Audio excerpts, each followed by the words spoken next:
Saya akan mulai perdebatan dalam 3, 2, 1. Sisi mereka sangat dismisif ketika mereka tidak ingin mengengage ke sisi kami sama sekali. A, tidak bisa menjawab kekhawatiran dan beban yang diberikan Jessica sama sekali mengenai tekanan, padahal pembicara pertama mereka sendiri yang mengatakan bahwa Frederick adalah seseorang yang sosial dan memiliki teman dan keluarga. B, tidak mengengage dalam skenario bahwa kalaupun Frederick sedih dan insomnia, ada check and balance dari keluarga dan teman, karena itu lebih baik ketika mereka sedang memiliki quality time dan keluarga dan teman-temannya, maka dari itu keuntungan masih eksklusif juga di sisi kami. Namun beberapa pertanyaan yang kami berikan di sisi mereka ketika pembicara pertama mereka mengatakan bahwa beban pembuktian pada debat ini adalah sebagaimana Frederick akan mau produktivitas. Sisi mereka tidak pernah menjelaskan mengapa ini tercapaikan, juga bukan sisi mereka. Oke, masuk kepada respon pertama tentang mereka, dari respon mereka sendiri, bagaimana manusia itu penasaran, orang ingin fokus pada hal yang berat tidak tercapai, bagaimana jika di sisi kita yang menghabiskan waktu game.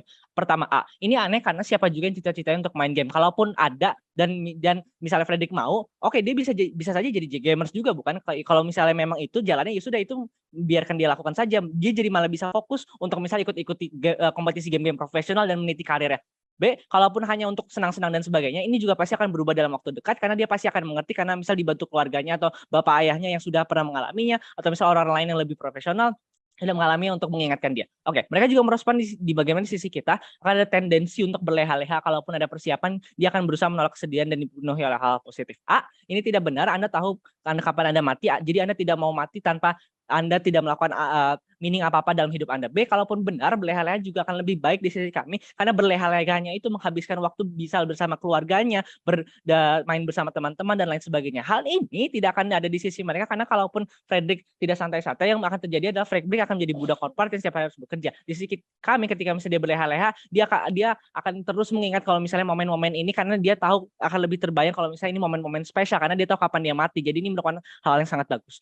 Sisi mereka juga mengatakan bahwa Frederick tidak dapat memproses emosinya, tidak bisa merasakan sedih karena terlalu dimentok produktif. Tidak, skenario ini mereka hanya dapat berjalan jika Frederick akan mati sebentar lagi, sampai Frederick akan merasa terburu-buru untuk melakukan semua hal yang produktif. Tapi kalaupun kami bermain dalam skenario, kalau ini benar, pertama kami berterima kasih sih mereka sudah setuju bahwa Frederick akan menjadi produktif. Tapi kalaupun ia tidak sampai memproses emosinya, masih ada teman-teman yang selalu menanyakan apakah ia baik-baik saja atau tidak, atau misal ketika dalam skenario seperti banyak mental health di dunia riset ini, bukan, teman-temannya juga pasti sudah ikut membantu karena mereka merasakan hal yang sama. Orang-orang pasti akan secara berkumpul dan ikut membantu satu sama lain. Kemudian masuk kepada respon tentang kesedihan, kecemasan mental yang akan terjadi dan susah tidur di sisi kami. A, kami tidak mengerti kenapa kesedihan yang akan terjadi membuat orang sangat merugikan, karena kita hidup di dunia riset yang sudah dipastikan ada beberapa teman-teman yang setidaknya sudah membuka amplop ini, bukan, yang pada akhirnya membuat mereka membantu teman-teman yang terdekat. B, tekanan adalah hal yang wajar yang dialami oleh semua orang. Dia tidak akan tertekan dalam waktu lama. Ini adalah mosi riset yang akan terjadi adalah di dunia di mana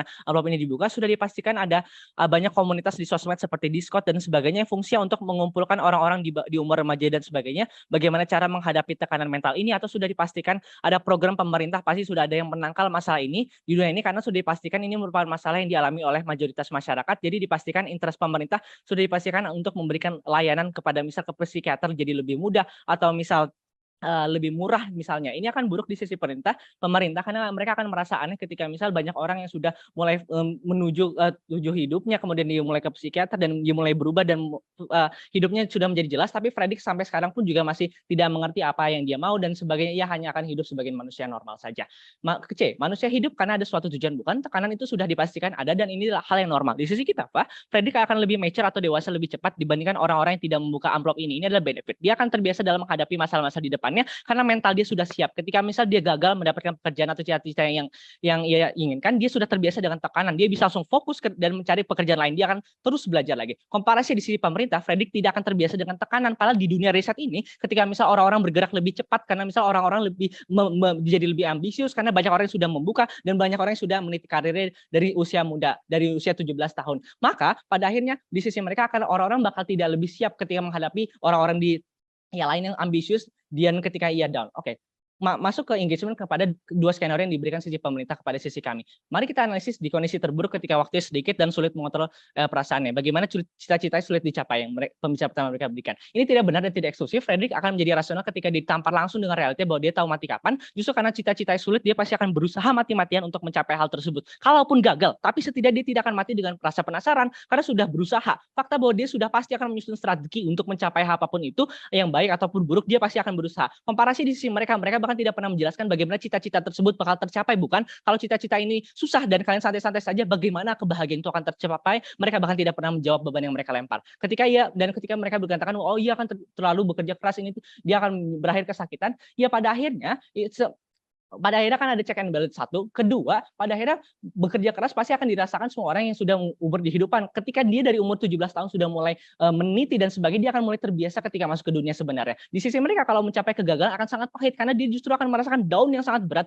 Lihat banyak orang yang merasa down tapi di umur produktif seperti umur 20-an, di saat orang-orang ambis dia malah down dan ini susah untuk masuk dia kerja lagi karena umur dia makin tua dan dia tidak lagi dan dia masih tidak memiliki visi yang jelas, oke. Purpose hidup akan lebih jelas di sisi kita rencananya akan lebih bersenang-senang bisa batal. Di sisi mereka telah sangat dismisif dengan alasan yang diberikan oleh Jessica, sebagaimana remaja ini kemungkinan sangat reckless karena rasa penasaran. Ini merupakan karakteristik dari seorang remaja yang simetris di dua sisi. Kalaupun benar dia berarti stop sekolah dan pasti akan meneliti fokus karir lainnya yang memang lebih menguntungkan, seperti misal yang seperti saya berikan, misal dia ingin mau masuk game ya maka dia memang harus masuk ke kompetitif dunia tersebut. Oke.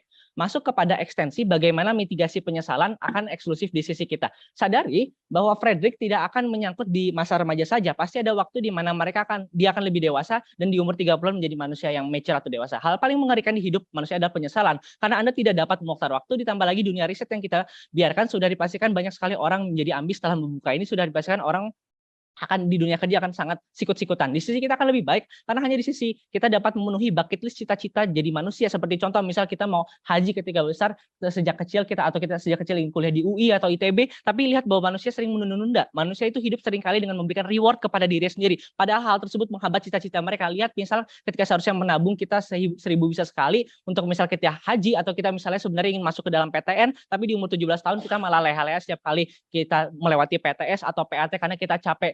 Dan justru karena setelah membuka ini dia pasti bisa tahu fokus tujuannya. Oh, hidup saya hanya sampai XX tahun. Ya sudah, berarti saya harus mulai menabung sekarang misal 5.000 sehari dan maka pada akhirnya dia akan mencapai misal dia mau haji atau misal dia mau masuk PTN, oke saya harus belajar untuk SBMPTN sekarang misalnya. Pada akhirnya dia tidak akan merasakan penyesalan. Kalaupun dia gagal, dia pasti akan merasa akhirnya saya sudah berusaha yang akan saya lakukan, tapi ketika komparasi di sisi musuh adalah yang akan terjadi adalah dia akan merasa bahwa hidupnya meaningless dan bangga menjadi sisi oposisi.